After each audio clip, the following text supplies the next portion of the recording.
Auzubillahi minasyaitonirrajim. Bismillahirrahmanirrahim. Assalamualaikum warahmatullahi taala wabarakatuh. Alhamdulillahirabbil alamin wassalatu wassalamu ala asyrafil anbiya'i wal mursalin wa ala alihi wa sahbihi wa barik wasallim ajmain. Dan saya percaya topik ni memang sangat-sangat bermanfaat yang patut tuan-tuan puan ketahui dengan lebih lanjut yang berkaitan dengan simpanan terpaksa ni.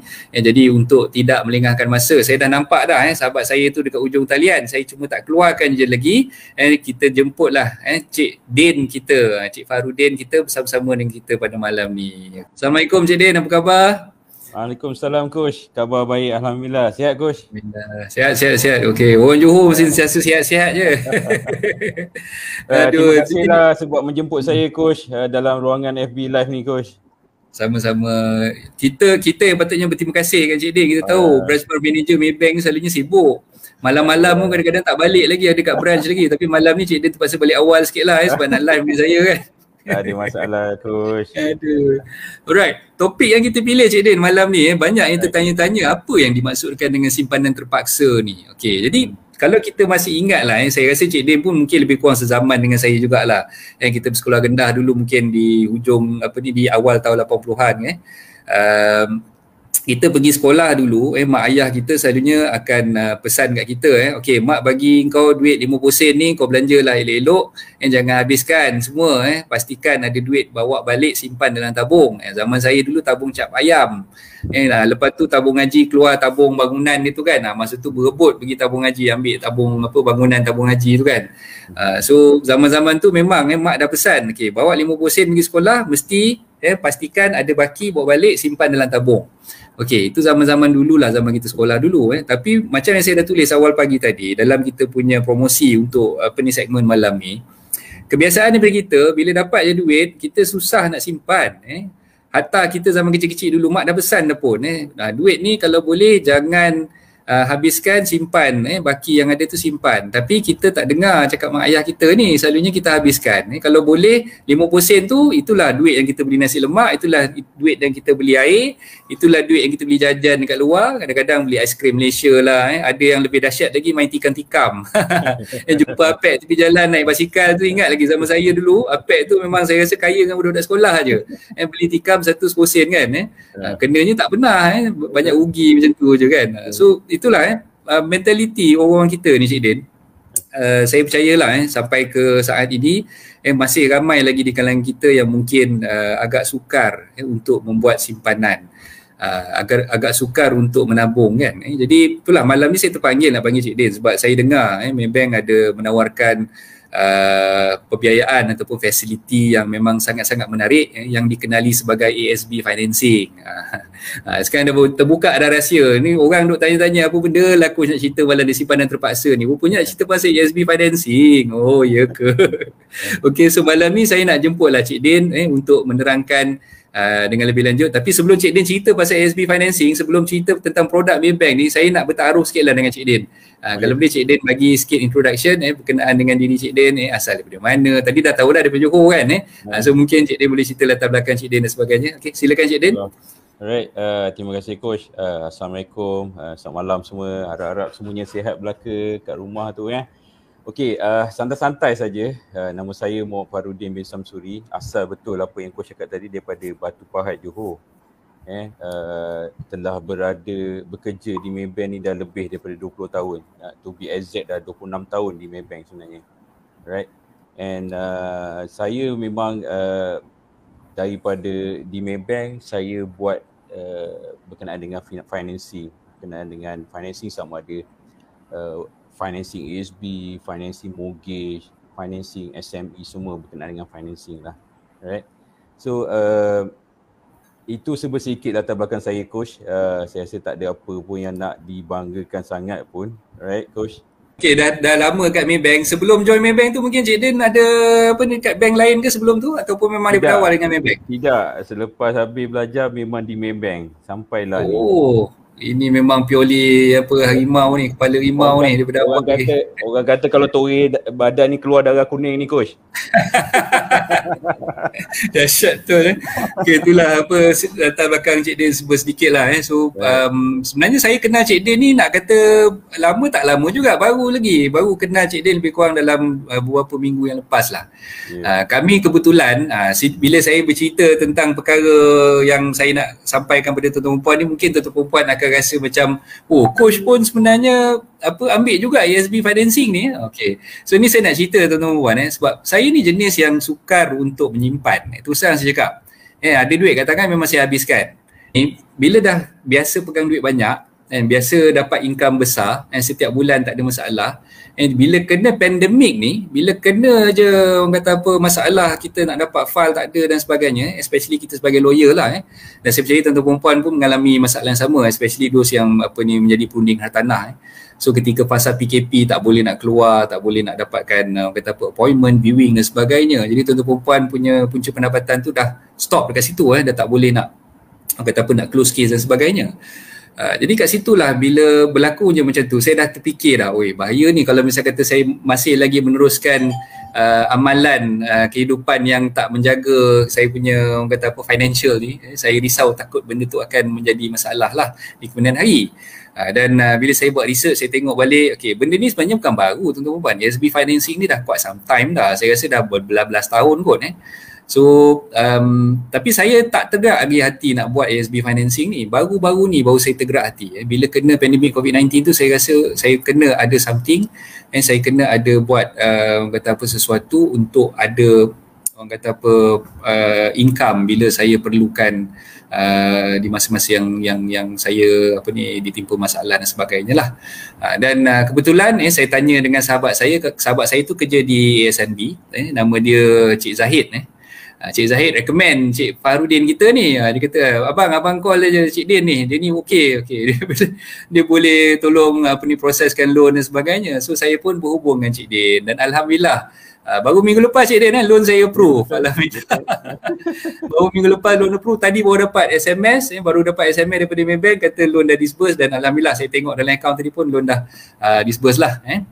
So itulah saya bertitik tolak di situ yang saya terfikir apa salahnya kalau saya kongsikan pula perkara yang baik ni pada tuan-tuan perempuan yang mungkin tuan-tuan perempuan agak skeptikal sikit berkenaan dengan SB financing ni. Mungkin tuan-tuan perempuan dengar daripada fatwa tempat-tempat lain ke dakwah-dakwah daripada orang lain dan sebagainya, benda ni tak bagus dan sebagainya. Tapi itulah malam ni kita ada the right man untuk bercerita kepada kita tentang SB financing ni.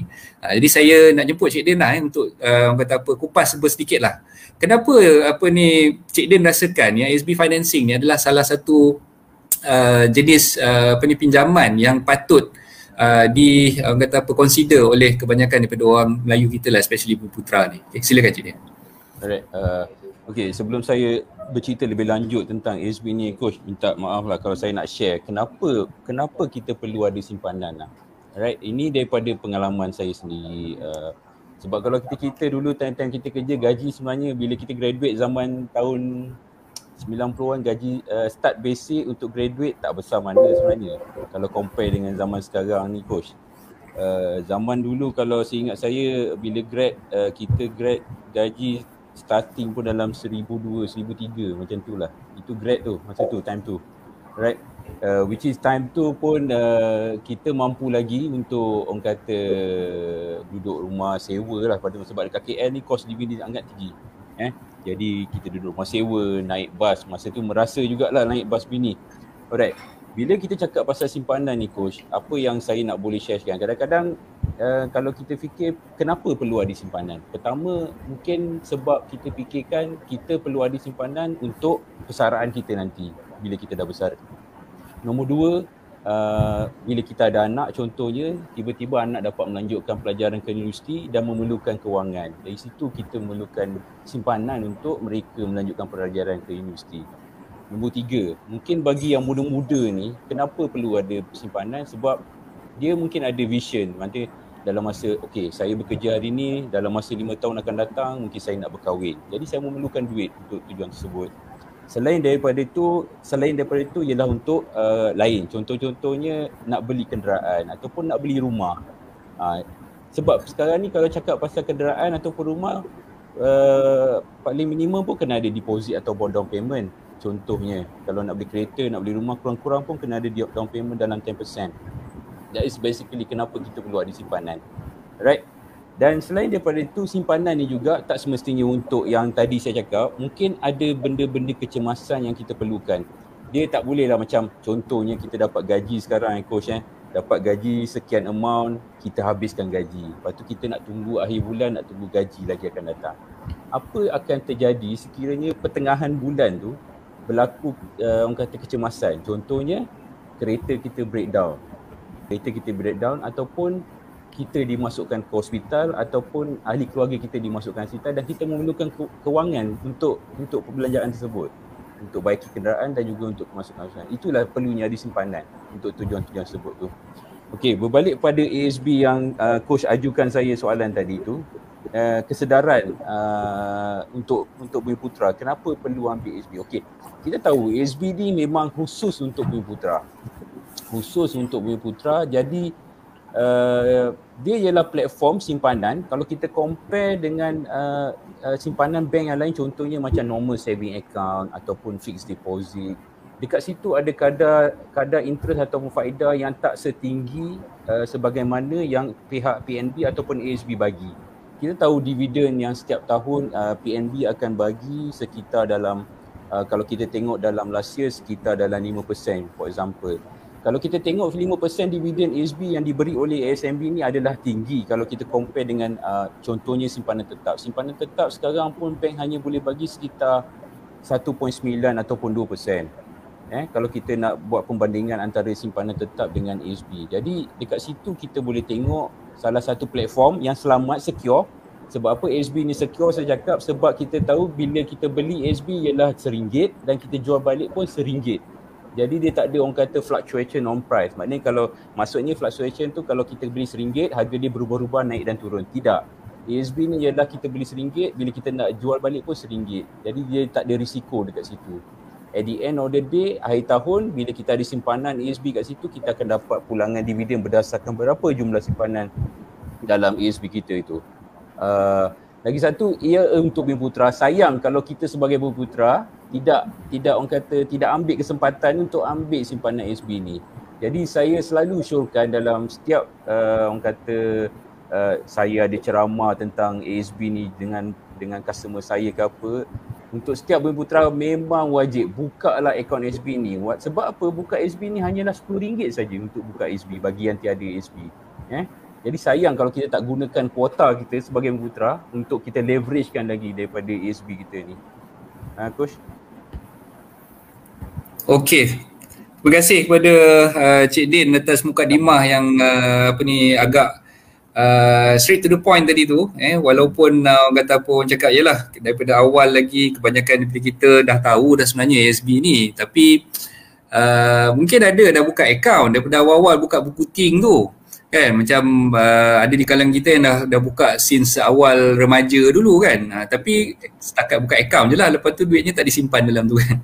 Okey, jadi malam ni sebenarnya Cik Din, saya terpanggil nak cerita tentang ASB financing ni sebab itu masa kita dah kata apa bersembang masa Cik Din dalam pejabat saya dan sebagainya kan.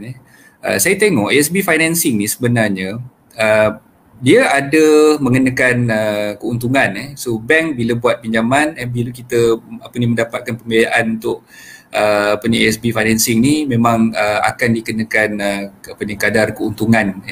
Tapi kalau Cik Din boleh ulas sikit lah, orang mungkin risau, dia takut nak ambil ASB financing ni sebab ada interest lah, senang cerita ada interest kan. Ada interest kat situ. So adakah dengan dividen yang diberikan oleh ASB tersebut, dia masih lagi mampu boleh cover interest yang dikenakan oleh pihak bank tu? So macam mana Cik Din? Alright. Buat masa sekarang ni, bagi Maybank, pinjaman ASB yang dikenakan untuk pelanggan ialah sekitar 3.3% kadar faedah yang dikenakan, yang mana dia dikira ke atas bulanan. Interest ke atas bulanan bagi berapa principal balance yang ada lagi. Kalau dibuat comparison dengan dividen ESB yang kita tahu setiap tahun dividen akan diberi sekitar 5%. Jadi di situ lagi kalau kita tengok perbezaan dengan kadar interest yang bank kenakan 3.3% dengan dividen 5% diberi oleh PNB, saya rasa masih berbaloi lagi untuk ambil pinjaman ESB ni coach. Masih berbaloi lagi. Okay. Alright, alhamdulillah. So maknanya saya melakukan langkah yang tepat lah, bukan sikit-sikit tu. Bukan sikit-sikit kan. Kita kira-kira tadi, kita dah congak-congak tadi, sebenarnya kalau ikutkan ada margin kat situ lebih kurang dalam 1 point something lah. And bila dah tolak daripada kata apa interest yang dikenakan dan dividen yang diberikan lah. Dan ikut pengalaman Cik Din lah, sekarang ni macam yang kita dah tahu, last year dia declare untuk 2020 4.25% kan.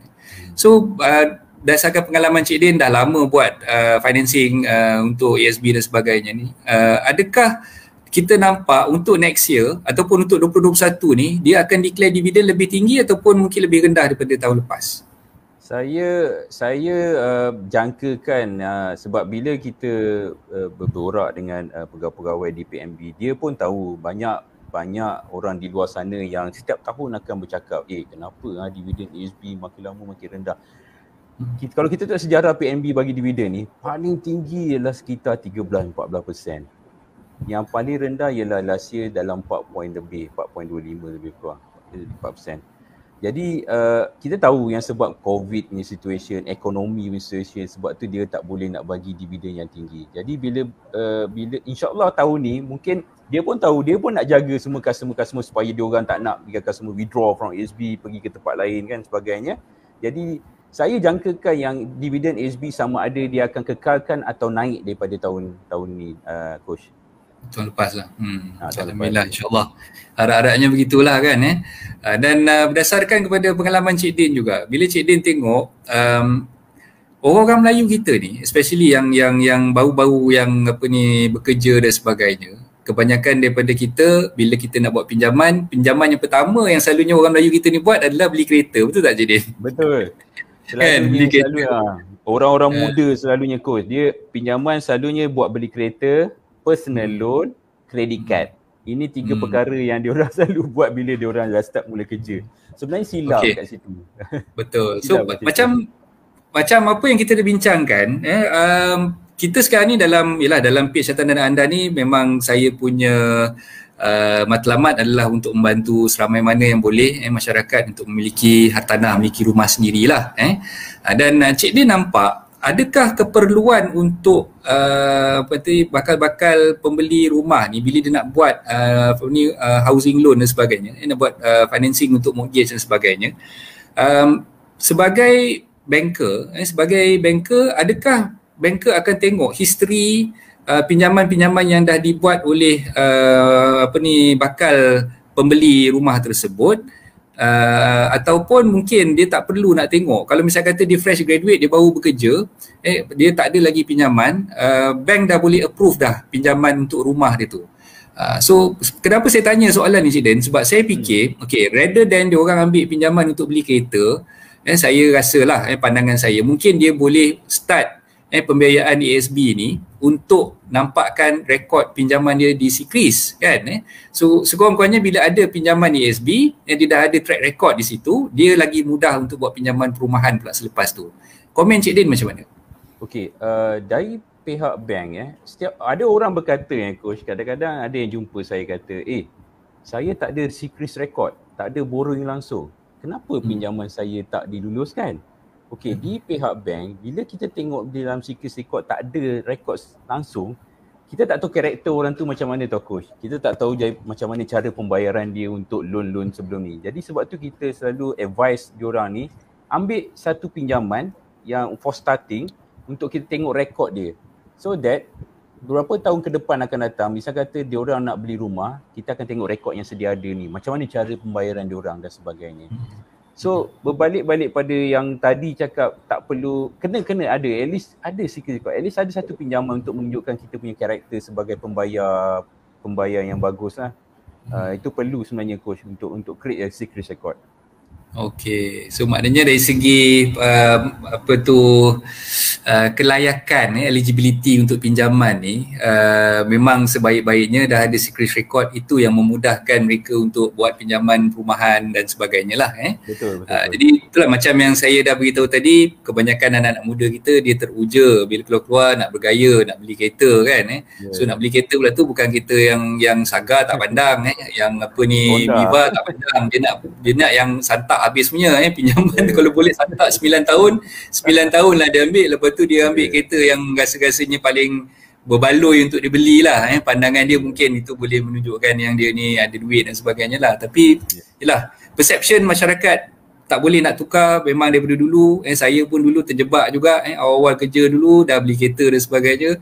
Jadi perception macam ni lah yang kita sepatutnya kena ubah, tuan-tuan dan puan. Kita sebagai orang kata apa, yalah, dalam keadaan kita hidup dalam orang kata apa, pandemik COVID-19 ni, kita dah nampak dah sebenarnya. Bila hutang tu kita tak kawal, bila kita buat pinjaman tu dengan cara yang silap, ataupun kita rasa kita mampu untuk membayar tapi sebenarnya hakikatnya kita tak mampu untuk membayar, itulah yang mengakibatkan kebanyakan daripada orang terkena bila dah buat pinjaman tu tak mampu nak bayar. End of the day, kereta kena tarik, rumah kena lelong dan sebagainya. Jadi itu yang saya ingin syorkan kepada tuan-tuan dan puan. Sebab apa saya syorkan tuan-tuan dan puan, mungkin kaji pula berkaitan dengan ASB financing ni. Sebab bagi saya ASB financing ni tuan-tuan dan puan, saya nampak dia sebagai satu bentuk simpanan terpaksa. Itu tajuk yang kita pilih pada malam ni, simpanan terpaksa. Kenapa saya kata simpanan terpaksa? Sebab tuan-tuan dan puan, cuba bayangkanlah kalau saya dulu dapat je gaji, saya sendiri pun susah untuk menyimpan sebenarnya.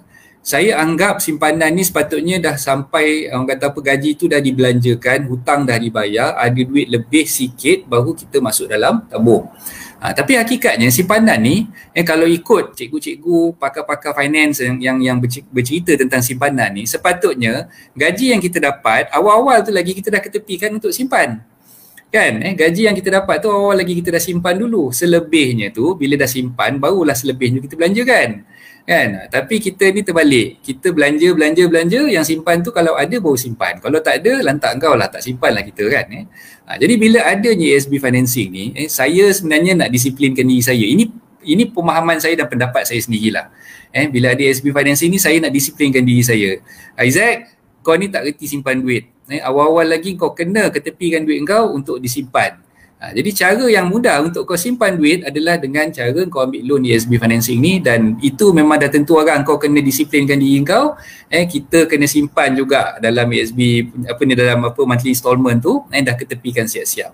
Okey. Jadi saya nak tanya pada pandangan Cik Din lah, bila perception yang saya ceritakan tadi tu, kebanyakan daripada customer-customer Cik Din yang Cik Din jumpa, awal-awal lagi, kalau boleh Cik Din sharekan sikit, dia dalam lingkungan umur yang berapa sebenarnya yang ada kesedaran untuk buat ASB financing ni? Berdasarkan pengalaman Cik Din tu sendiri. Sebenarnya kesedaran untuk ASB financing ni untuk yang muda-muda baru graduate memang tak ada sebenarnya kesedaran. Orang yang ada kesedaran ni sekitar 30-an. Dia dah nampak dah dia punya, orang kata, matlamat dia untuk dia punya wang persaraan macam saya cakap tadi coach. Untuk wang persaraan, untuk education, dia dah nampak kat situ. Maknanya umur 30 ke atas baru dia nampak benda pinjaman ASB ni sebenarnya baik untuk dia ambil. Sebab masa pengawalan dia start kerja graduate tu, dia orang ni dia tak fikir lagi. Dia tahu gaji first ni saya nak beli kereta. Next month mungkin saya apply credit card. Tapi sebenarnya benda tu silap kot. Bila once dia dah beli kereta, contohnya kalau kereta dengan installment RM1,000 sebulan, dengan keadaan duduk di Klang Valley yang cost living dia agak tinggi coach. Lepas tu dia apply pula credit card, contoh credit card dengan RM5,000 credit limit. Dia pakai santak maksimum RM5,000 limit. Tiap-tiap bulan dia bayar interest kat situ je.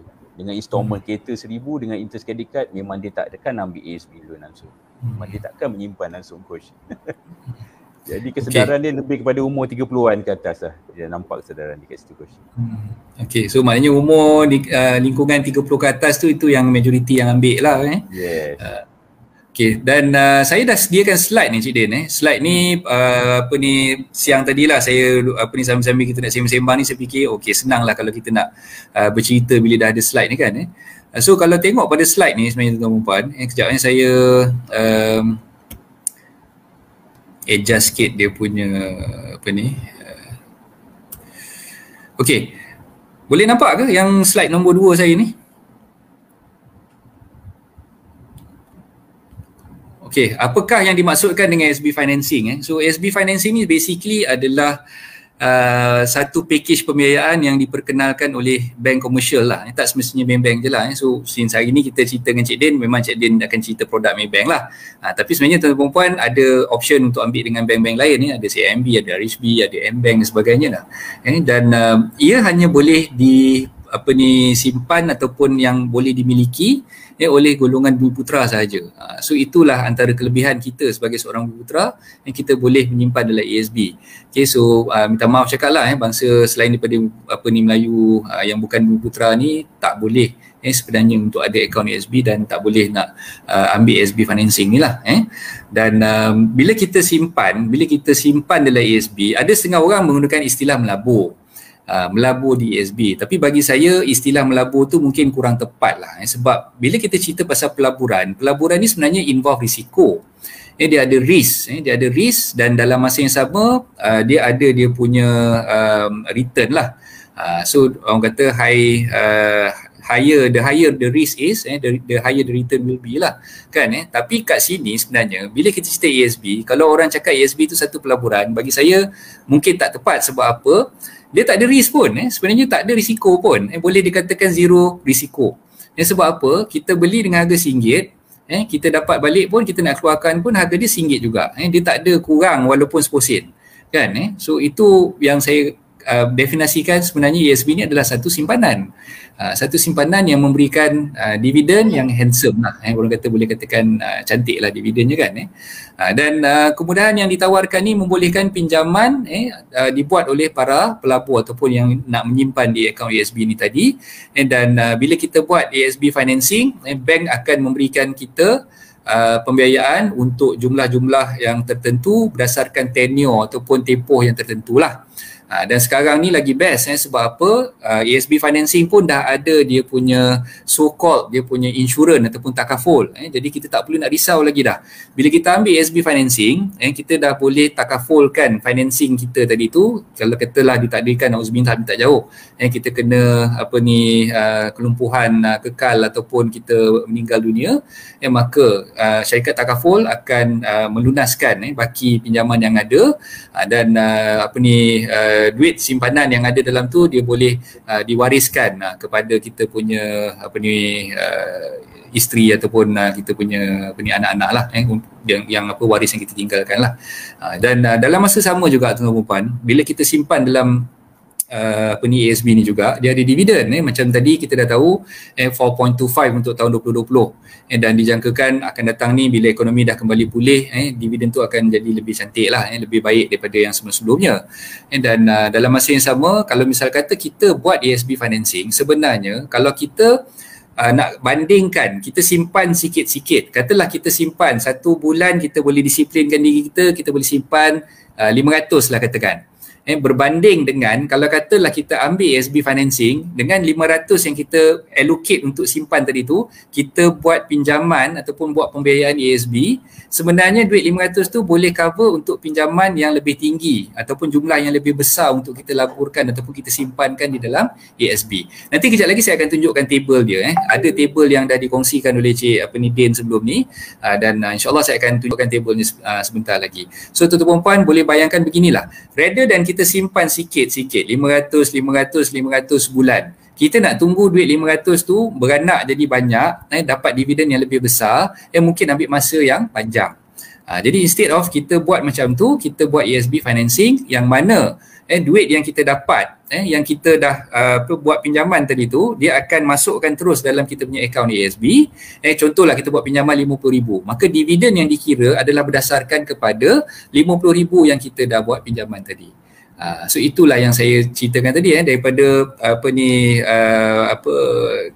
kita terpaksa menyimpan tu duit yang kita terpaksa menyimpan tu, kita tukar sikit, kita convert sikit benda tu, rather than kita simpan sikit-sikit 500 dan kita simpan berdasarkan kepada monthly installment yang kita perlu bayar kepada bank. Sama juga modus operandinya, duit tu kita dah ketepikan siap-siap juga.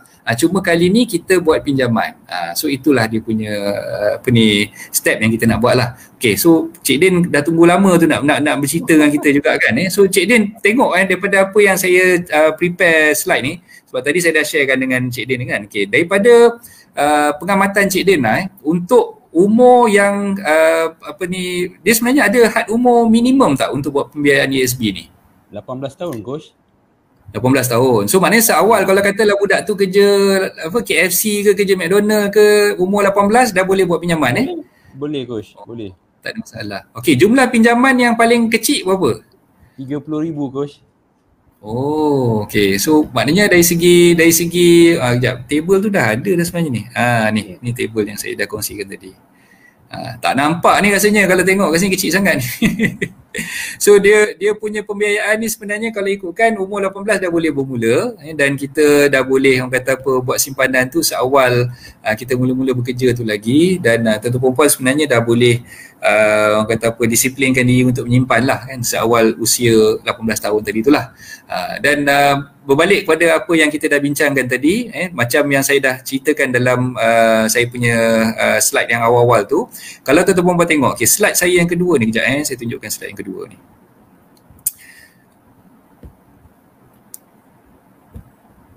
Okey, ini comparison yang saya dah buat tuan-tuan perempuan. Kalau kita simpan biasa, okey, kenapa saya letak jumlahnya 1155 sebulan? Sebab apa? Kalau kita kira berdasarkan kepada table yang saya tunjukkan awal-awal tadi, yang Maybank punya calculation untuk pembiayaan ESB ni, jumlah sebanyak RM1,155 ni adalah installment yang perlu dibayar untuk pinjaman berharga RM200,000. So maknanya kita buat ESB financing tu untuk jumlah RM200,000 lah.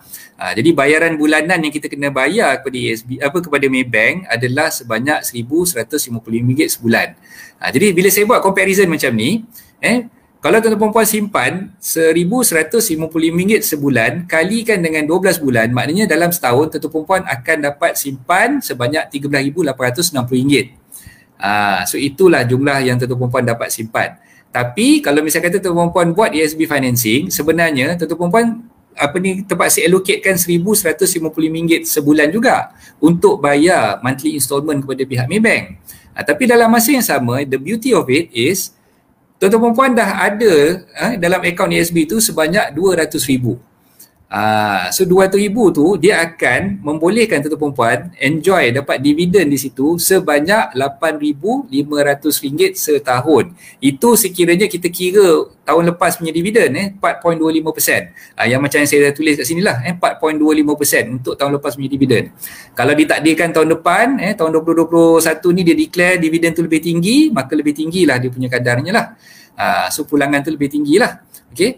Dan kalau kita comparekan, kalau katalah kita simpan tadi RM13,860 setahun, dividen yang kita dapat lebih kurang lah dalam RM500. Ini pun sebenarnya tak betul. Sebab apa? Kita simpan tu sikit-sikit. Dia akan kira daripada awal tahun sampai hujung tahun. Kalau kita simpan pada bulan 9 ke, bulan 10 ke, bulan 11 ke, dia punya kiraan tu dah lari dah lain lah. Sebab tu saya cakap dekat sini mungkin kiraan dia 589 ni tak tepat, mungkin kurang daripada situ. Tapi berbanding dengan kalau tuan-tuan perempuan start simpan dengan ESB financing ni, RM200,000 tuan-tuan perempuan simpan, tuan-tuan perempuan sebenarnya boleh dapat dividen pada hujung tahun tu pada kadar 4.25% at RM8,500 untuk simpanan RM200,000 tadi yang tuan-tuan perempuan buat financing tu. Dan dividen untuk tahun berikutnya dia akan bertambah. Sebab apa? Kalau kita disiplinkan diri kita, duit yang dapat, dividen yang dapat daripada ESB financing tu, yang kita dah terima daripada ESB dah masuk dalam akaun kita, kita jangan keluarkan. So RM8,500 duit yang dah diterima tu kita simpan, biar peram je dalam tu, kita tak keluarkan langsung. Biarlah duit tu beranak, dan tahun depan sebenarnya duit yang ada dalam simpanan kita tu dah jadi RM208,500, dan RM208,500 kalikan dengan 4.25%, kalau ditakdirkan samalah rate tu tak berubah, 4.25% untuk tahun 2021, kita akan dapat dividen lebih tinggi berbanding dengan tahun lepas. So dapat 8861 pula, dan begitulah selanjutnya. Lagi banyak yang kita tinggalkan, lagi banyak yang kita tak usik duit dalam tu, akan lagi banyaklah dia beranak. Okay. So Cik Din boleh ulas sikit Cik Din apa yang saya dah ceritakan ni tadi? Macam saya pula jadi banker Cik Din malam ni. Boleh, betul. Bagus tu coach. Alright. Okay, apa yang coach sampaikan tu ialah comparison kalau kita menyimpan sendiri dengan duit kita, maknanya tiap-tiap bulan dapat gaji 1155 masuk dekat dalam ASB, dengan kita ambil pinjaman tapi kita bayar dengan pihak bank sebanyak amount yang sama juga 1155. Perbezaan dia bila kita bayar, kita masuk 1155 setiap bulan selama 12 bulan, dividen total dia 13,000 lebih tu, dividen dia berdasarkan 13,000. Itu kita tak cerita tengah-tengah bulan tiba-tiba nak keluar coach. Macam saya cakap ada emergency, kereta rosak. Tu kalau tak cerita pasal tu lagi tu. Walhal yang loan ni kita tahu tiap-tiap bulan saya kena bayar kat bank ni 1155 macam mana pun. Kalau saya tak bayar kan tak pasal-pasal ASB loan saya kena jual lah, contoh. Kan? Jadi dia macam satu paksaan untuk saya. Mati-mati pun saya kena bayar. So at the end of the year saya akan dapat dividen berdasarkan jumlah 200,000 tu. Itu perbezaan kalau kita menyimpan secara biasa dengan kita ambil pinjaman. Maknanya nak tak nak dapat gaji je memang saya kena bayar loan kat bank tu. Kalau saya tak bayar nanti loan tu kena terminate ke apa, benda-benda macam tu coach. Ini satu comparison yang bagus lah coach. Betul. Kenal dengan ASB ni. So lepas ni lulus lah, boleh jadi banker lah lepas ni Betul, boleh jadi consultant. Kalau ada kerja kosong saya nak juga masuk bank ni. Adalah gurau-gurau je kan Okey. So table ni tuan-tuan puan nanti tuan-tuan puan jangan risau slide ni saya akan kongsikan dalam Telegram channel saya. Sebab tu awal tadi saya dah letak dah join Telegram channel Coach Isaac. Link tu saya dah bagi. Kejap lagi saya akan upkan lagi link tu. Tuan-tuan puan boleh dapatkan slide yang saya dah prepare ni dalam Telegram channel saya. Sekejap lagi saya akan masukkan di situlah. Dan table kiraan ni berapa bayaran monthly installment dia, untuk ikat berapa tahun, untuk pinjaman berapa ribu, semua ada dalam table tu. Tuan-tuan puan boleh tengok dan kaji sendirilah. Okey. Alright. So seterusnya tuan-tuan puan secara umumnya terdapat dua kaedah lah. Dua kaedah untuk kita mengetahui berapakah monthly installment yang perlu kita bayar. Yang tadi yang saya dah beritahu tuan-tuan puan tak perlu pening-pening kepala, tengok je table yang saya dah letakkan dalam slide ni, ataupun tuan-tuan puan boleh dapatkan table yang kata apa in PDF format tu yang dikongsikan oleh Cik Din kepada saya akan letakkan juga dia punya PDF format tu di dalam Telegram channel saya juga. Dan satu cara lagi tuan-tuan puan boleh download satu aplikasi dekat phone, sama ada tuan-tuan puan guna Android ataupun guna Apple. Ada aplikasi yang namanya Financial Calculator. Senang guna Financial Calculator punya apps ni memang senang, dan saya memang boleh katakan setiap kali nak kira saya punya hutang, nak kira saya punya dividen dan sebagainya, saya akan gunakan app Financial Calculator ni. So dah download tu tuan-tuan puan boleh pergi tengok dekat sebab Financial Calculator ni ada macam-macam calculator dalam tu. Tuan-tuan puan tengok dekat loan calculator. Dalam loan calculator tu dia ada dia punya tempat kolom yang tuan-tuan puan boleh isikan. Jadi letakkan kat situ berapa jumlah pembiayaan yang tuan-tuan puan nak dapatkan. Katalah nak pinjam 200,000, okey, so boleh kira kat situ dengan kadar keuntungan yang bank kenakan sebanyak 3.45%. Okey, lebih kurang macam itulah dia punya faedahnya tu. Dan boleh kira berapa tahun tenure, jumlah berapa tahun yang tuan-tuan puan nak ikat untuk pinjaman tu. So macam yang saya tulis tu contohnya 20 tahun. Okey. So kat situ tuan-tuan puan boleh nampak sebenarnya total payment yang tuan-tuan puan bayar termasuk dengan keuntungan yang bank kenakan adalah RM277,149.60 untuk pinjaman berjumlah 200,000. Okey. So mungkin ada suara-suara sumbang lah yang kata kat sini daripada aku pergi pinjam kena bayar interest 77,000 tadi kepada bank, baik aku tak simpan tak gunakan ASB financing, aku simpan sikit-sikit macam tadi itulah kan comparisonnya. Tapi okey, kejap lagi saya akan ceritakan tuan-tuan puan daripada apa yang saya buat, calculation yang saya dah buat, sebenarnya even though kita bayar monthly installment melalui ASB financing ni, sebenarnya kita masih lagi untung tuan-tuan puan. Masih lagi untung pada kadar dividen yang dideclare 4.25% ni pun masih lagi ada untung. Masih lagi ada untung. Jangan risau, kita boleh dikatakan apa yang kita buat ni, bila kita buat financing dengan ASB financing ni, masih lagi ada keuntungan daripada situ, dan kita masih lagi boleh enjoy dia punya dividen tu. Even though dah tolak kadar faedah yang kenakan oleh pihak bank tadilah. Okay, alright. So seterusnya, okay, kat sini tuan-tuan dan puan, berbalik kepada contoh yang saya dah beri tadi, okay, jumlah pembiayaan tu katalah 200,000, tempoh yang kita ikat adalah 20 tahun, kadar keuntungan bank kenakan adalah 3.45%. So monthly installment yang kena bayar untuk 200,000 ni untuk ikat 20 tahun adalah sebanyak RM1,155. Lebih kurang macam itulah yang jumlahnya.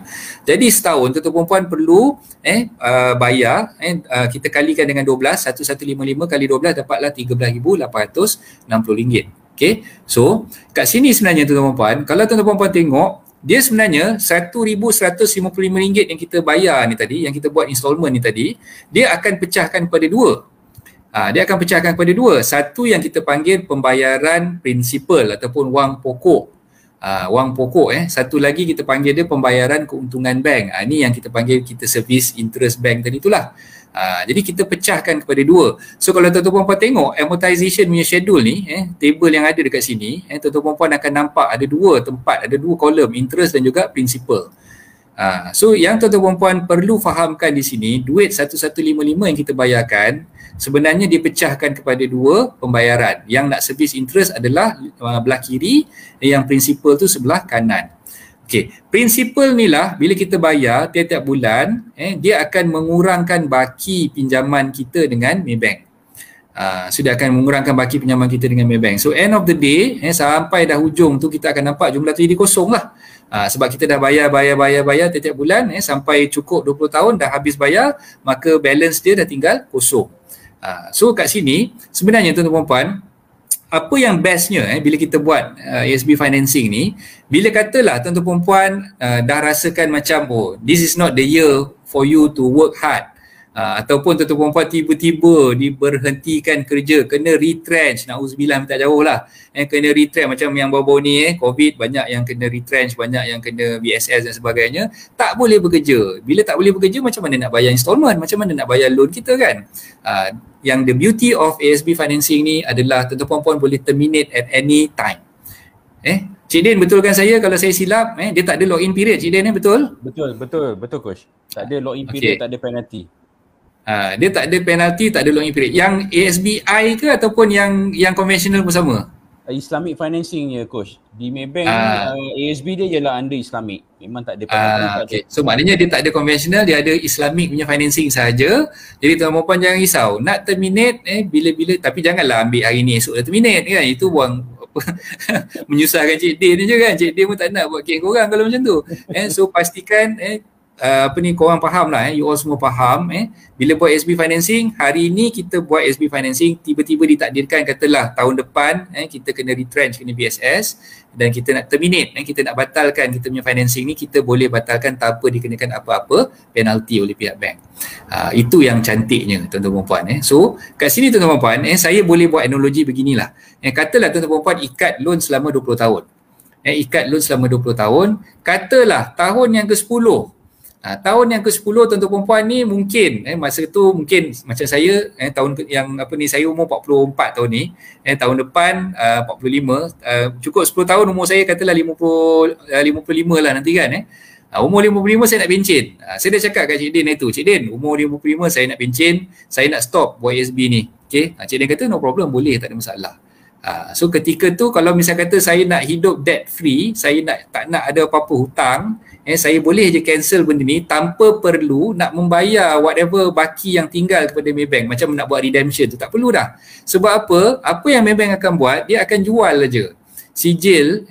Sekarang ni kita panggil sijil tu sijil digital lah. Dia tak keluar sijil. Dulu sijil ASB dia bagi sijil tau. Sekarang tak ada sijil dah. Dia buat sijil digital je. So dengan sijil digital ni, Maybank boleh jual balik kepada ASB dan Maybank boleh dapat balik duit yang dia dah pinjamkan kepada kita tadi. So kat situ sebenarnya tuan-tuan puan, kita tak perlu risau. Kita macam ada setengah orang fikir nanti bila aku nak cancel aku kena report payment keseluruhan, ataupun macam loan rumah tu lah kena buat redemption punya payment kan. Sebenarnya no such thing. Tak perlu nak buat macam tu. Maybank akan jual balik sijil tu dan Maybank akan dapat balik duit tu daripada ASB. Mungkin Cik Din boleh ulas sikit Cik Din pasal hal yang kita nak terminate awal dan sebagainya. Okey. Apa yang coach cakap tu betul. Maknanya bila kita ikat, contohnya kita ikat pinjaman selama 20 ataupun 25 tahun, tak semestinya kita nak tunggu sampai dia matang baru kita nak enjoy benda tu. Sebab tu bila kita cakap pasal SB ni, selalu kita cerita mesti ada vision lah. Vision maknanya saya ambil ASB hari ni untuk 5 tahun ke depan apa yang saya nak buat, ataupun untuk 10 tahun ke depan apa yang saya nak buat. Macam coach cakap tadi, coach cakap lagi 10 tahun saya nak pencen contoh.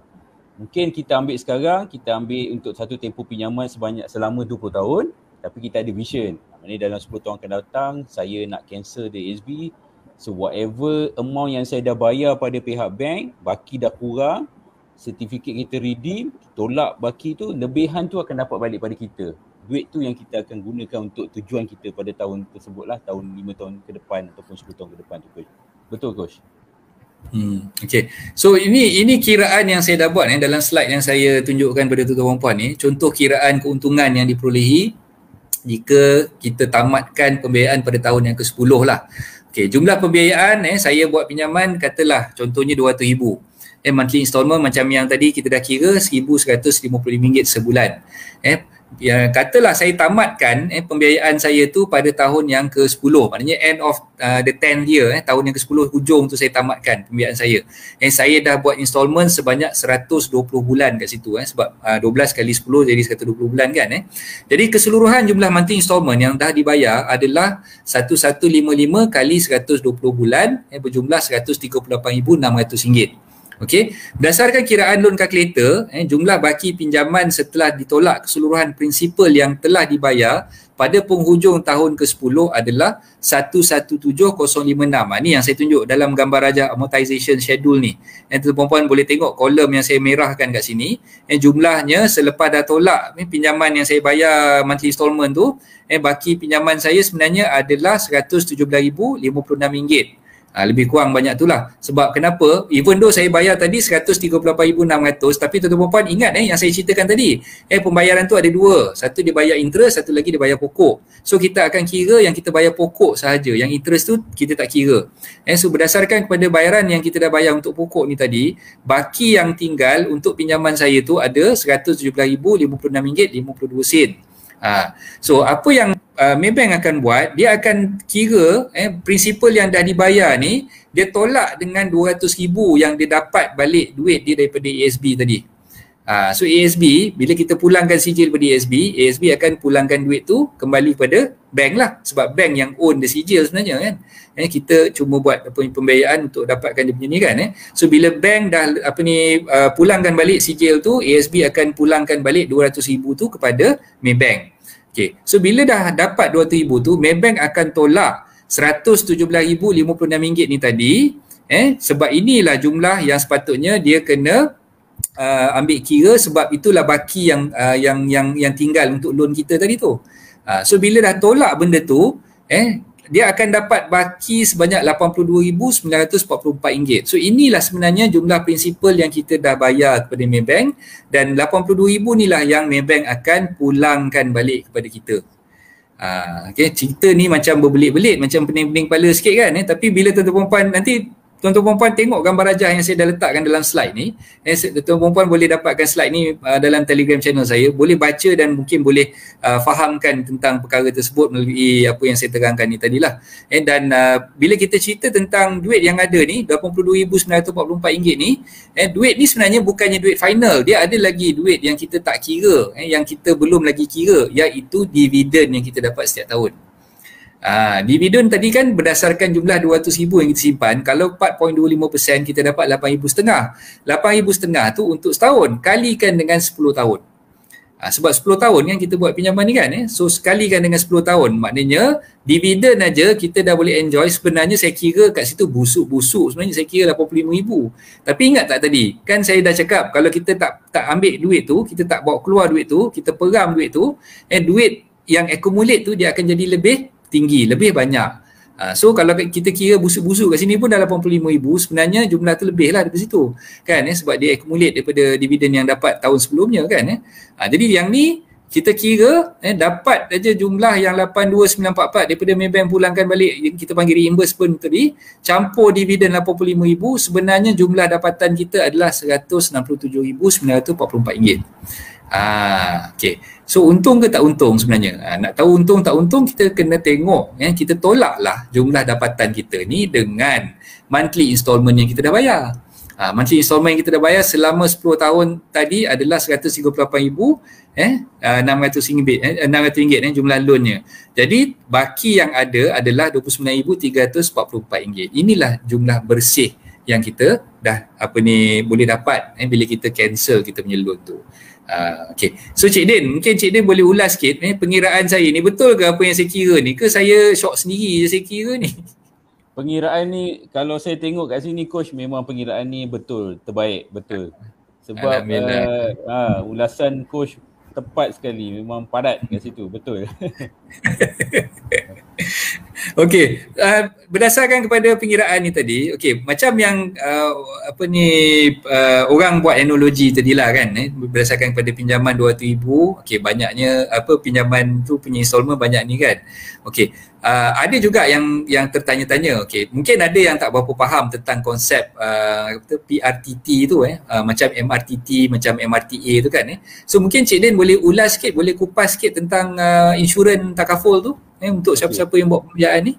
Alright, untuk setiap pinjaman pembiayaan ASB financing ni memang kita sertakan sekali dengan package takaful PRTT itulah.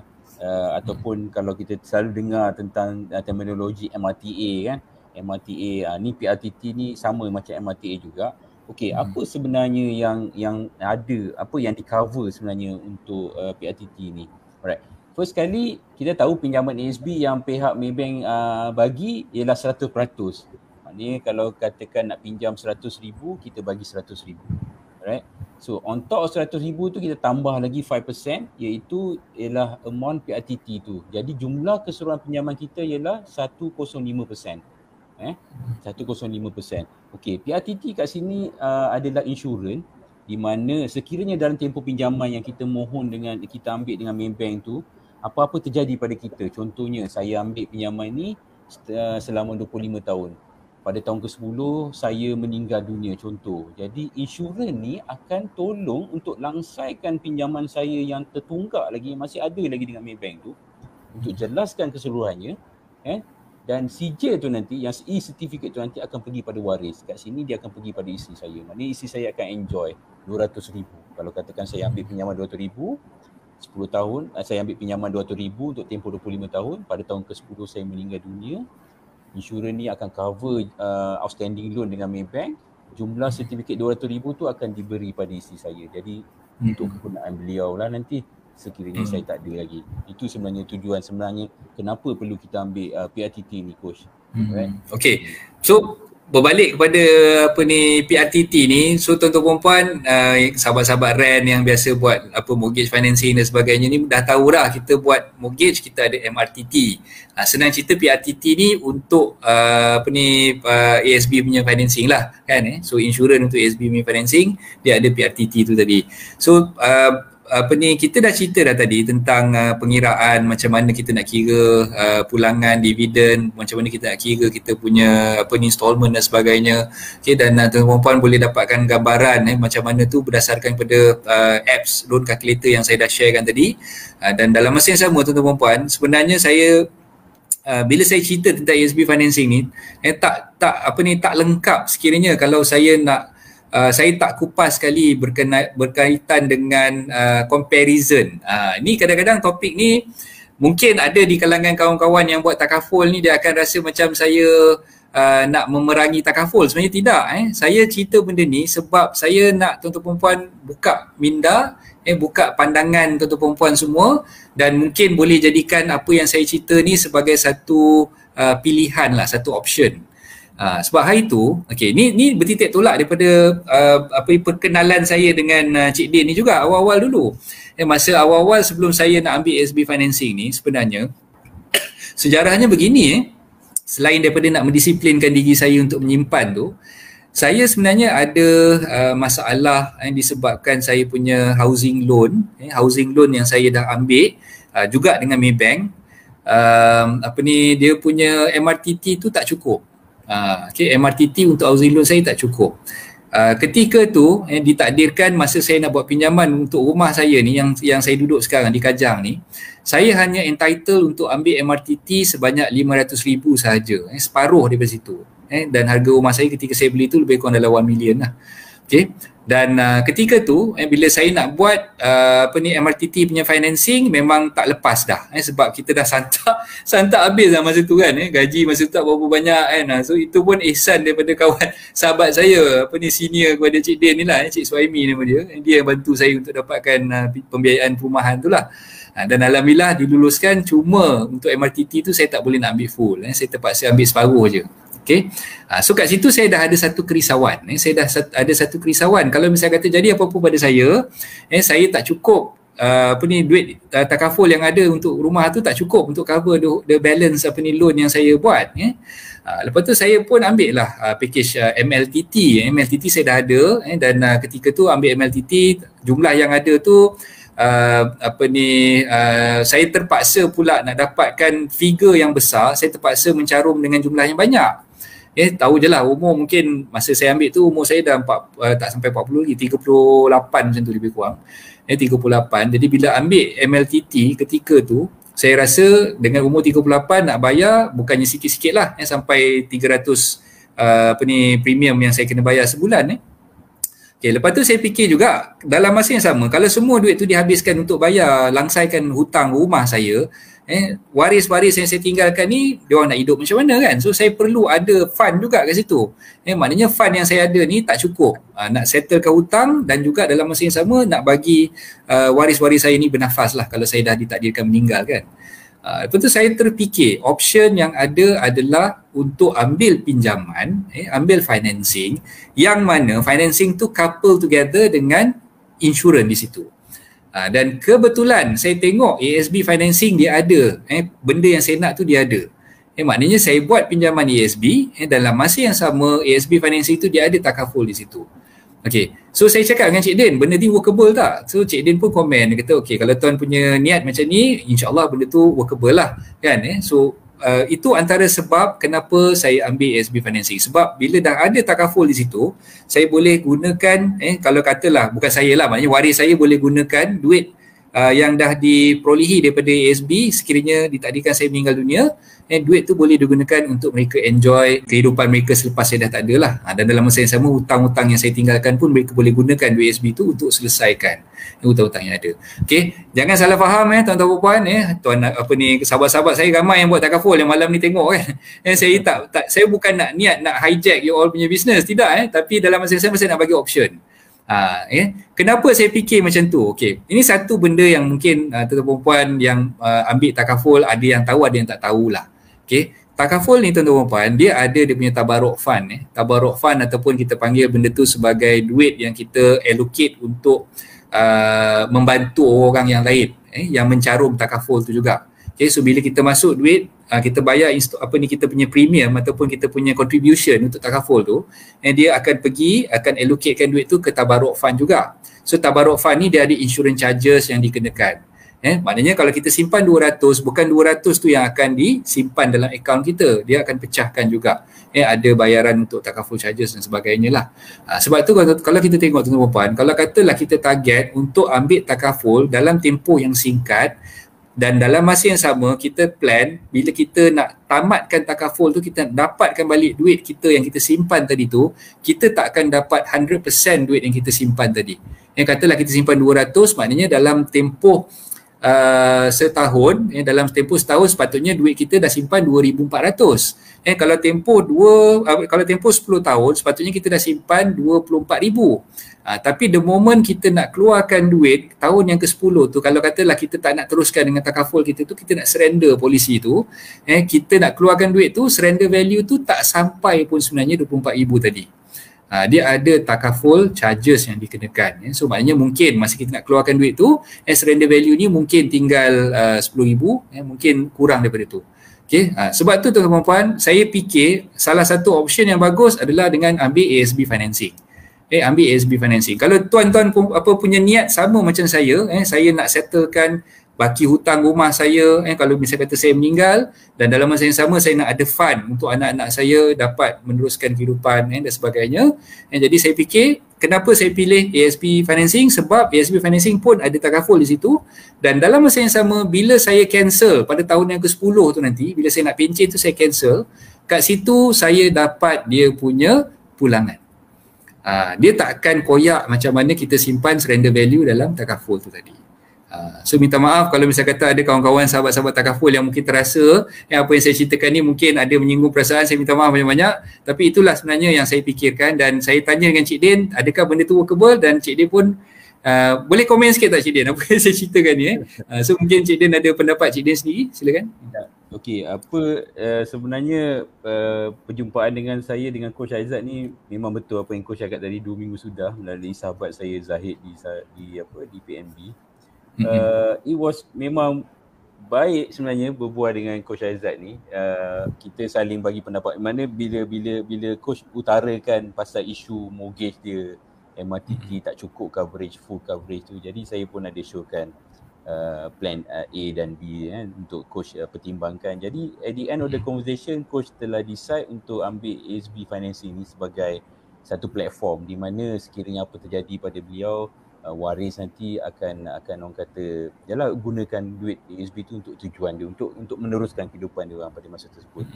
It's actually a good decision by Coach of taking this ASB Financing course, sebab kita tahu yang yalah bila kita tak ada nanti kita tak nak susahkan orang yang tinggal sebenarnya. Itu sebenarnya matlamat kita bagi siapa-siapa pun sebenarnya. Right, this is actually a good decision by Coach lah. Itu Coach. Okay, so ada kawan-kawan kita juga yang komen kat sini, saya keluarkan kejap okay, Tuan Raja Anwar ada tanya kat sini, so teknik rolling dividend tu okey tak Coach? Memang okey sangat lah rolling dividend, jangan keluarkan duit tu dapat je dividen simpan, jangan usik langsung, peram sampai masa kita nak pencen ataupun kita dah target dah, bila sebenarnya masa kita nak utilize fund tu, macam saya memang saya target inilah wang persaraan saya. Wang persaraan saya nak simpan sampai saya umur 55 baru saya cekut duit tu bawa keluar. Selagi tu memang saya kata saya nak disiplinkan diri sendiri, jangan gunakan langsung duit yang ada tu sampailah umur saya 55. So biar duit tu beranak. Saya tak tahulah setakat mana saya boleh menjaga hawa nafsu saya ni lah, tapi doakanlah saya istiqomah boleh jaga hawa nafsu tu lah. So teknik rolling tu memang betul lah, boleh dapat kata apa snowball punya effect lah kat situ kan. Tuan Hafizul lah. Okay, Tuan Hafizul. Ya? Saya tambah sikit pasal rolling dividend. Silakan. Right. Rolling dividend ni sebenarnya apa yang kau cakap tadi, jangan guna duit dividen tu langsung, biarkan dia dekat dalam ASB tu peram. So at the end of the day kita akan dapat jumlah CJ dan juga jumlah dividen kita tu tuan. Right? Ada setengah-setengah banker akan bercerita dengan kita tau. Dia akan cakap ambil ASB ni, you bayar setahun je, tahun depan dapat dividen, you keluar dividen bayar loan. Kat situ kan at the end of the day kita hanya dapat jumlah sertifikat saja. Jumlah sertifikat memang tak berbaloi. Kita ambil 20 tahun, kita hanya dapat, kalau contohnya saya ambil pinjaman 100,000, at the end of 20 tahun saya hanya dapat 100,000 je. Sebab apa? Tiap-tiap tahun saya guna duit dividen tu untuk bayar installment saya untuk tahun ke depan tu, tahun seterusnya. Sampailah dia habis, saya hanya dapat sertifikat saja, tak dapat dividen. Jadi macam Pak Pandi lah. Dividen tu biar dekat dalam tu, biar dia pegang duduk dekat dalam tu. At the end of the day kita dapat sertifikat tambah dengan dividen kita tu nanti. Baru nampak berbaloi yang ambil pinjaman ASB tu nanti tuan. Right? Okay. Terima kasih Cik Din, dan saya ada keluarkan komen Cik Hafizul kat situ. Cik Hafizul ni kita punya sahabat yang memang follower tegar saya lah tiap-tiap hari bila saya buat live memang dia akan ada, dan dia pun adalah seorang takaful punya konsultan so Cik Hafizul pun ada komen kat situ, takaful instrumen melindungi kalau ada bagi cash atau surrender value yang tinggi itu bonus. Yes, betul. Jadi kena tengok tuan-tuan puan, ambil takaful ada purpose dia, ada matlamat dia. So kalau tuan-tuan puan ambil takaful bermatlamat untuk pelaburan, sebenarnya tuan-tuan puan silap. Takaful bukan bertujuan untuk kita buat pelaburan, bukan tujuan untuk kita buat untung. Takaful ni adalah untuk melindungi, macam yang Cik Hafizul beritahu kita ni lah. Jadi terima kasih banyak Hafizul. Hafizul jangan kecil hati Hafizul. Saya cerita benda yang saya cerita tadi tu berdasarkan kepada apa yang saya nampak lah. Kita tengok matlamat utama kita simpan duit dekat tabungan takaful, matlamat dia untuk melindungi. Tabungan ni kita kan ada dua tabungan tuan-tuan puan. Satu tabungan untuk protection, tabungan kecemasan. Satu lagi tabungan yang kita panggil untuk tabungan masa depan. Jadi tabungan untuk kecemasan ni macam yang kita tengah cerita takaful ni, itulah sebenarnya tabungan kecemasan kita. Kena ada. So kalau kita nak allocate RM500 kita nak simpan, kena ada allocation untuk tabung kecemasan ni juga. So daripada 500 tu ketepikan mungkin 200 untuk tabung kecemasan, 300 untuk tabung masa depan. Tabung masa depan ni apa dia? Tabung masa depan ni macam ni lah, ASB. So ini antara duit-duit yang kita boleh enjoy, boleh kita keluarkan pada ketika saat yang kita perlukan duit tu, kita boleh keluarkan. Tabung kecemasan tak boleh langsung tuan-tuan puan keluarkan. Tak boleh keluarkan kecuali jika berlakunya malapetaka, kecuali bila kita ditimpa kemalangan, bila kita sakit, itulah masanya kita gunakan tabung kecemasan ni. Ada setengah orang dia silap faham. Dia kata, aku ni bayar insurans ni tak sakit, rugi. Aku ambil takaful ni tak sakit, rugi. Siapa cakap tuan-tuan perempuan rugi? Tuan-tuan perempuan patut rasa bersyukur, beruntung sebab tuan-tuan perempuan tak sakit. Siapa yang nak sakit dalam dunia ni? Cuba cakap dengan saya. Orang baik-baik sihat, kau nak sakit. Untunglah sebabnya kita tak sakit. Sebab tu kita tak perlu gunakan medical card kita. Tapi ada orang yang kata dengan saya, masa saya buat takaful dululah, ada tohmah saya lah. Dia caci saya. Kau jual medical card, aku sihat-sihat macam ni, kau nak suruh aku ambil medical card. Kan? So, pandangan saya, saya cakap dengan dia balik, kau tengah sihat macam ni lah, kau kena ambil medical card. Nanti kalau kau dah sakit, aku tak nak jumpa kau sebab kau tak boleh lagi nak ambil medical card. So itu yang saya cerita balik dengan dia. So patutnya tuan-tuan perempuan, kita patut bersyukur sebab kita tak perlu nak gunakan medical card tu. Tapi balik pada tadi, menceceh macam ejen insurans pula saya. Patutnya tuan-tuan perempuan ada dua, tabung kecemasan dan juga tabung untuk simpanan ni tadi. Dua-dua kena ada. Dan ASB financing ni saya anggap inilah tabung untuk simpanan masa depan saya. So berbalik kepada Cik Din. Cik Din ada nak ulas apa-apa ke tentang benda tadi tu? Cik Din ada nak tambah lagi ke? Berkenaan apa ni Coach? Yang pasal tabung kecemasan tadi tu. Ya, memang kalau tanya saya memang kita perlukan. Kita tak tahu apa akan terjadi. Kita tak boleh jangkakan macam yang Coach cakap tadi tu, kita tak boleh jangkakan apa yang akan terjadi akan depan. Sebab tu perlu ada simpanan, perlu ada orang kata macam kau cakap tadi ada akaun 1 dan 2, perlu ada orang kata. Kita tak boleh orang kata tiap-tiap bulan kita dapat gaji tu kita gunakan keseluruhan gaji kita untuk tujuan tertentu. Lepas tu pertengahan bulan depan kita dah orang kata dah korek duit, mana duit dah habis, nak makan apa, benda-benda macam tu kan. Itu tak kira lagi kalau kita ada emergency yang berlaku di tengah. Kita tak minta, tak doakan, tapi takut benda tu akan berlaku kan. Betul. Perlu ada tu. Coach. Kena ada. Itulah tu yang saya cakap. So siapa-siapa yang rasa-rasanya belum ada protection, belum ada takaful dan sebagainya, muda-muda tengah sihat ni ambil lah. Ambil lah. Nanti kalau dah tua, dah sakit, janganlah orang kata apa masa tu baru tergigih nak ambil takaful. Sebab masa tu semua company takaful tak nak jual medical card kat orang yang sakit. Masa you all dah sakit tu memang tak ada siapa pun yang akan accept kita punya kata apa lah request untuk ambil medical card. Tuan Fizul ada bagi cadangan kat sini. Adakah cadangan yang bagus untuk suggest kepada klien yang kekurangan duit beli rumah, ambil ASB financing dan rolling dividend untuk dapatkan down payment yang kita target tu. Kemudian terminate lepas dah capai target untuk beli rumah tu. Pandangan Cik Din, silakan. Sebenarnya kan kalau cerita pasal ASB financing ni, saya ada beberapa teknik sebenarnya. Mungkin kita share untuk hari kemudian Coach. Salah satu tekniknya macam mana kita nak beli rumah dengan menggunakan duit ASB financing.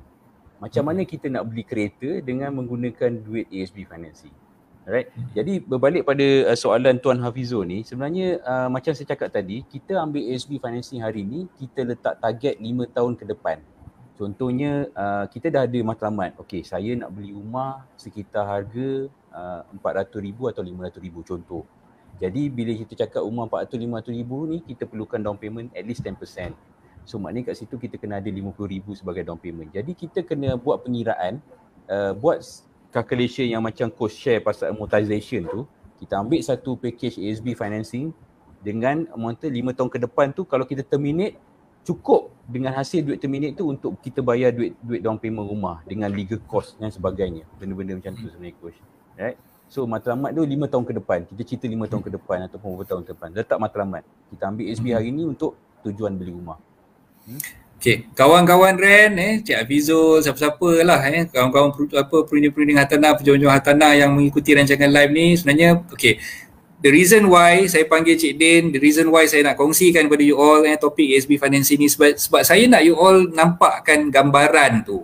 nampakkan gambaran tu supaya you all boleh bercerita dengan prospek-prospek buyer, prospek-prospek buyer yang nak beli rumah dengan you all ni, yang mungkin ketika dia orang nak beli tu, dia orang ni menghadapi masalah, nak beli rumah tak ada 10% deposit, nak beli rumah nak kena keluarkan duit QBSP, tu pun duit kedua SP tak tahu lagi akaun 2 ada berapa kan, kadang-kadang akaun 2 pun tak cukup kan. So benda-benda macam ni yang you all boleh sharekan kepada masyarakat. And that's why saya buat medium ni, saya buat segmen sejam bersama saya, berkongsi, saya panggil banker, saya panggil kawan-kawan, yalah macam-macam topik yang kita dah discuss sebelum ni kan. Sebab apa yang saya kongsikan dalam page Harta Nada Anda ni sebenarnya bukan berkisar tentang undang-undang hartanah tu semata-mata. Saya nak you all buka minda tu. Buka minda tu, kita jangan rigidkan pemahaman kita bila cerita dengan Coach Isaac ni, mentang-mentang dia lawyer, dia cerita pasal law, dia cerita pasal undang-undang aja kan. Tak. Saya nak cerita, kalau boleh nak bagi you all dapat gambaran dari segala segi, dari pelbagai sudut, especially tentang macam mana cara kita boleh kata apa, multiply kita punya duit dengan cara yang betul untuk beli hartanah dan sebagainya. So ini adalah salah satu cara yang kita boleh guna pakailah. So saya harap tuan-tuan puan dapatlah sesuatu perkongsian yang saya bagi kepada tuan-tuan puan pada malam ni. Terima kasih Hafizul atas pandangan tadi. Memang cantik sangat Hafizul. Teruskan. So boleh gunakan apa idea yang ada tu, kita boleh gunakan untuk kita orang kata apa, buka minda rakyat-rakyat masyarakat yang masih lagi belum ada rumah, supaya diorang boleh terbuka hati untuk membeli rumah dengan simpanan yang ada tu lah. Okey, kita sambung sikit lagi ada last slide yang saya nak sharekan kat sini. Okey, tuan-tuan puan tengok advantage dan juga disadvantage jika ambil ASB financing. Okey, saya dah rangkumkan ada lebih kurang 4 advantage-nya dan lebih kurang 3 disadvantage ni lah.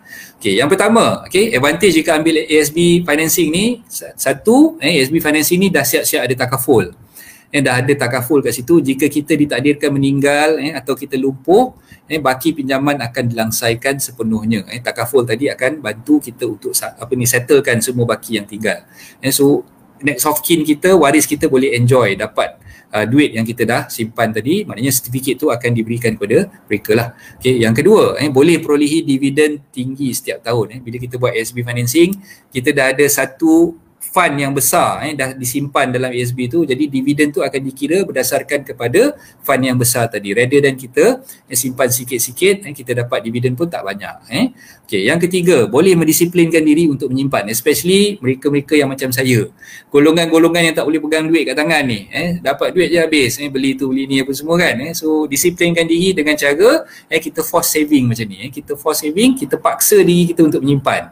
Okay, bayar monthly installment dengan pihak bank, especially bila kita buat pinjaman ni, kita dah tahu dah yang itu adalah pinjaman dan kita tahu itu adalah obligation kita untuk membayar, maka kita tak akan culas. Kita akan sentiasa mengingatkan diri kita dan kita akan sentiasa membayar installment tersebut. Okay, dan yang keempat, boleh membatalkan pembiayaan pada bila-bila masa. Okay, so tuan-tuan tak perlu risau kalau katalah kena retrench, kena BSR dan sebagainya, tak cukup lagi duit nak bayar monthly installment, at any point of time tuan-tuan boleh batalkan. Pembiayaan tu tak perlu lagi nak diteruskan, boleh batalkan dan boleh ambil dia punya dividen dan juga what we call dia punya baki yang ditinggalkan di situ setelah tolak berapa installment principal yang kita dah bayar lah. So ada dia punya calculation dekat situ yang macam yang saya dah ceritakan awal-awal tadi. Dan saya nak cerita juga, nanti orang kata tak fair pula cerita advantage je, disadvantage tak nak cerita. Okay, so sekarang kita akan kongsikan juga disadvantage ni apa. Okay, yang pertama, ianya adalah pinjaman yang bila kita ambil pinjaman, nama kita akan direkodkan dalam SIKRIS. Dalam SIKRIS tu dah ada dah pinjaman tu, pembiayaan kita buat untuk ASB financing tu, nama kita dah direkodkan di SIKRIS, dan ia akan menjadikan kita ni mungkinlah golongan yang dikategorikan sebagai high commitment. Okey, Cik Din mungkin boleh ulas sikit Cik Din, macam mana yang bank kategorikan kita ni sebagai high commitment punya customer? Okey. Komitmen ni setiap bank dia ada calculation of dipanggil debt service ratio dia lah. Bila setiap mana pelanggan yang nak apply pinjaman dengan bank, dia ada pengiraan dia sama ada kelayakan kita, sama ada kita layak atau tidak untuk kita dapatkan pinjaman tersebut. Okey, bila bercakap pasal ASB financing ni, betul dia ialah komitmen dan dia akan keluar dalam SIKRIS kita. Okey, tetapi bagi pihak bank, apa yang saya nak share kat sini sebagai pegawai bank, dia selalunya akan tengok kat mana tau. ingat tak kita akan dapat dividen setiap tahun daripada pinjaman ASB kita ni. Dividen tu ialah sebagai additional income untuk kita sebenarnya. On top of kita punya salary tu, dividen tu sebagai pengiraan income. Jadi I see. memang ASB tu ialah komitmen, tapi bank boleh kira dividen yang kita receive tu sebagai kita punya additional income tu, coach. So kat situ kita boleh justify kat situ coach. Menarik. Okey. So maknanya dari segi okey, lepas tu ada yang saya dengar pinjaman with collateral dengan pinjaman without collateral, bank akan ambil kata apa, padanya peminjam yang berisiko lebih tinggi itu adalah peminjam yang meminjam tanpa collateral, betul tak? Betul tu. Itu okey, jadi ASB financing ni dia kira sebagai pinjaman yang bercollateral, betul? Betul coach. Pinjaman with collateral, betul coach. Sebab apa ni, ASB tu sendiri ada apa, cert digital tu, itulah collateral yang kita apa ni cagarkan lah kan, betul lah Betul coach. Okay, alright. So, okay, tak apalah yang saya cerita ni maknanya nama dalam Sikris tu memang akan masuk. So, maknanya kita punya what we call apa ni, pinjaman tu akan dikategorikan sebagai komitmen kita lah. Pembiayaan yang kita buat tu sebagai komitmen kita. Dan yang kedua, disadvantage-nya jika gagal bayar, rekod Sikris tu akan jadi buruk dan kita mungkin akan diambil tindakan undang-undang oleh pihak bank lah.